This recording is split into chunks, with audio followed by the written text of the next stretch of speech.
அண்ணாமலையாருக்கு, அருணாச்சல மகராஜுக்கு, அருணாச்சல மகராஜுக்கு, அருணாச்சல மகராஜுக்கு, அபித குஜாம்பாளுக்கு, உண்ணாமலை அம்மனுக்கு, இந்த பிரபஞ்சத்திற்கு, பஞ்சபூதங்களுக்கு, 18 சித்தர்களுக்கு, 27 நட்சத்திரங்களுக்கு, 12 ராசிகளுக்கு, 12 ஜோதி லிங்கங்களுக்கு, முப்பெரும் தேவர்களுக்கு, முப்பெரும் தேவிகளுக்கு, பிரபஞ்ச ஐஸ்வர்ய வராகிக்கு, தவஞான ஈஸ்வரருக்கு, தவஞான ஈஸ்வரிக்கு, பெரிய நந்தியம்பெருமானுக்கு, எல்லா தெய்வங்களும் வரும் பக்தர்கள் அனைவரையுமே சுவாமியுடைய ஆசீர்வாதம் நிறைய பெற்று நலமுடனும் நலமுடனும் வாழ வேண்டும் என்று வாழ்த்துகிறேன்.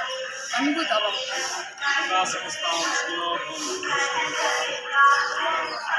सर्वे जनाः